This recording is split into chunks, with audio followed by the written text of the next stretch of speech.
हरि ओम नमो नमः। अहमस्मि doctor दिव्येश्वर Shastri. Divyavani Sanskrit channel माध्यमे संस्कृत प्रशिक्षण कार्यक्रमे भवतां सर्वेषां हार्दिक सुस्वागतम् अभिनन्दनं वन्दनं धन्यवादाः। आगम्यताम् अद्य पठिष्यामः समास विज्ञानम्। आइए आज पढ़ते हैं हम सब समास विज्ञानम पाठ को एक नया और सरल ढंग से। पहले मैंने आपको इसका सूत्र विधि बताया था। अ त क अव्ययी भावः तत्पुरुषः कर्मधारयः। प्यारे छात्र छात्राओं, शिक्षक साथियों, अध्यापक अध्यापिकाओं, समास के ट्रिक, समास की सरल पद्धति को मैंने पहले बता चुका है। इसका परिचय आज उन समासों का व्याख्या के बारे में जानते हैं। समास क्या चीज है इसको आप सबको पता हो गया होगा कि समसनम समासः, संक्षेपेण कथनम समासः, संक्षिप्त में कहना और अल्प मात्रा में कहना समास कहलाता है। बहुत सारे विस्तार की चीजों को संक्षेप में कह देने का नाम जो है ना समास है। इसलिए संस्कृत में कहा समसनम अर्थात संक्षेपेण कथनम समासः। आइए आज हम अ से अव्ययी भावः समास के बारे में पढ़ते हैं। आप देख रहे हैं अ से अव्ययी भावः, त से तत्पुरुषः, क से कर्मधारयः। ये जबरदस्त समास विद्यार्थियों के लिए बहुत कठिन होता है, किंतु मैं उसको बहुत ही सरल ढंग से उदाहरण के तौर पर समझाने का प्रयास कर रहा हूं। आइए, दिव्यवाणी संस्कृतम चैनल आप सबका सतत सेवा और में संलग्न रहेगा। इसके साथ साथ आप विविध प्रकार से जानकारियां, विविध प्रकार के जानकारी इसके माध्यम से प्राप्त कर सकते हैं। तो समास के अंतर्गत में आज मैं आपको बताने जा रहा हूं अव्ययी भाव समास क्या चीज है जी। अव्ययी भाव समास की विशेषताएं मैं आज आपको बताने जा रहा हूं। अव्ययी भाव समास की विशेषता यह है कि सबसे पहले इसमें अव्यय होता है। अव्यय, उपसर्ग, निपात जिस समास में हो उसको अव्ययी भाव समास कहते हैं। अव्यय क्या चीज है पहले जाने। अव्यय का अर्थ है जो तीनों लिंगों में, तीनों वचनों में, तीनों पुरुषों में, सातों विभक्तियों में जिनका रूप नहीं चलता, यथा तथा जैसे कि तैसे बना रहता है, वह अव्यय कहलाता है। इसके लिए एक संक्षिप्त श्लोक है जो मैं बता रहा हूं। सदृशम त्रिषु लिंगेषु सर्वासु च विभक्तिषु वचनेषु च सर्वेषु यन्न व्येति तदव्ययम्। सदृशम त्रिषु लिंगेषु वचनेषु च सर्वेषु सर्वासु विभक्तिषु यन्न व्येति तदव्ययम्। सदृशम त्रिषु लिंगेषु, जो तीनों लिंगों में, तीनों वचनों में, सातों विभक्तियों में जो नहीं बदलता, जिनका रूप नहीं चलता, वह अव्यय कहलाता है। तो अव्ययी भाव समास का पहला पद अव्यय होता है या उपसर्ग होता है या निपात होता है ना। और इसके लिए कहा गया है पूर्व पद प्रधानो अव्ययी भावः। पूर्व पद प्रधानः अव्ययी भावः।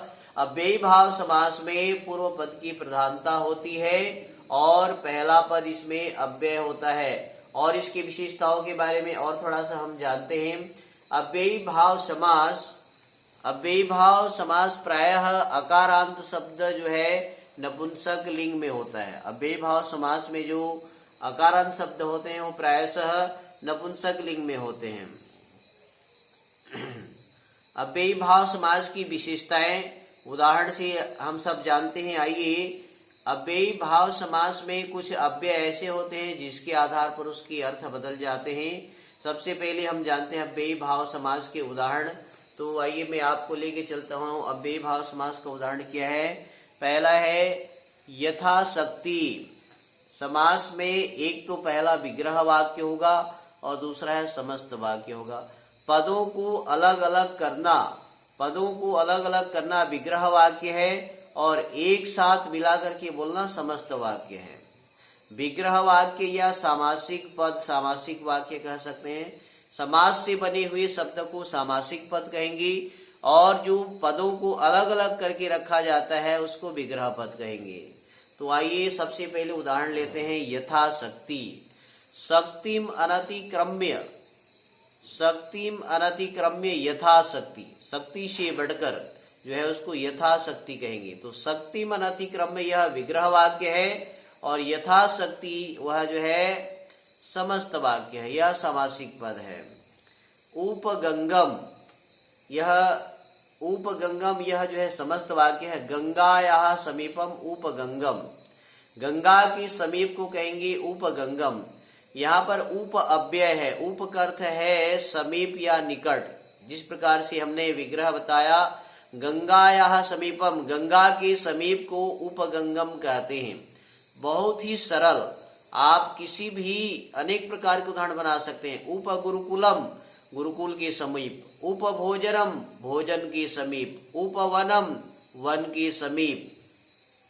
जलस्य समीपम उपजलम, नगरस्य समीपम उपनगरम, वनस्य समीपम उपवनम। इस प्रकार से आप उप शब्द से जानेंगे। उप शब्द जो है समीपवाची या निकटवाची को दर्शाता है, तो अव्ययी भाव समास का पहला पद अव्यय होता है। और एक है शरदः शतम उपशरदम, शरदः समीपम या शरदः निकटम उपशरदम। इस प्रकार से निकट अर्थ में, समीप अर्थ में, पास अर्थ में जो है ना उप अव्यय का प्रयोग होता है। और आगे है आत्मनीति अध्यात्मम, आत्मनीति अध्यात्मम। आत्मा में अधि उपसर्ग में को दर्शाता है अंदर में, अध्यात्मम आत्मा के अंदर, अध्यात्म ज्ञान कहते हैं। तो इस अव्ययी भाव समास के आधार पर आप जो है अव्यय पूर्व पद होने से, अव्यय प्रथम पद होने से जान सकते हैं कि यह अव्यय निपात उपसर्ग पहला पद हो तो वह अव्ययी भाव समास कहलाता है। उसी प्रकार से अन्य उदाहरण में आपके सामने लेकर के आता हूँ। अधिहरि, हरौ इति अधिहरि, हरि में, यहाँ पर अधि उपसर्ग में को दर्शाता है हरि में। उपनगरम, उप शब्द को तो मैंने बताया, यह निकटता को बतलाता है। उपनगरम, नगर के समीप। और नीर उपसर्ग अभाव को बतलाता है। निर्जलम, जलस्य अभावः निर्जलम, जल का अभाव को कहेंगे निर्जलम।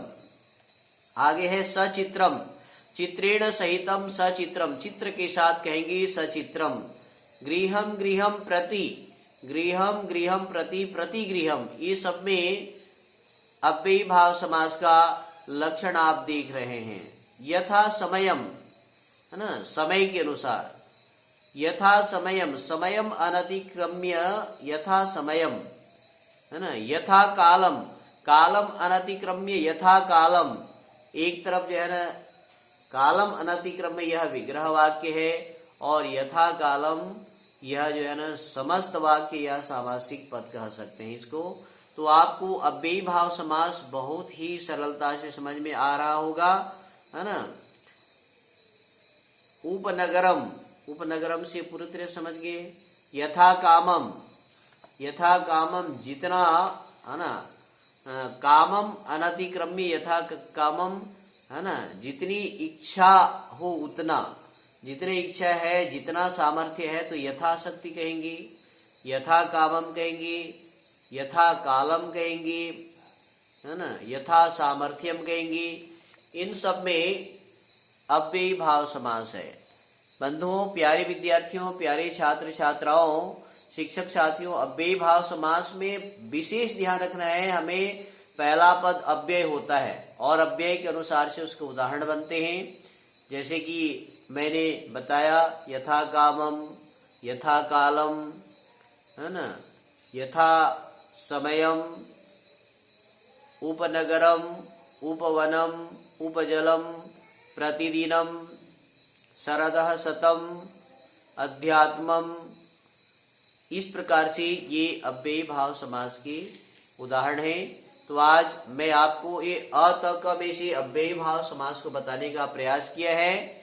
आप नित्य प्रति दिव्यवाणी संस्कृतम से जुड़े रहें, देखते रहें दिव्यवाणी संस्कृतम और सीखते रहें, दूसरे को संप्रेषित करें।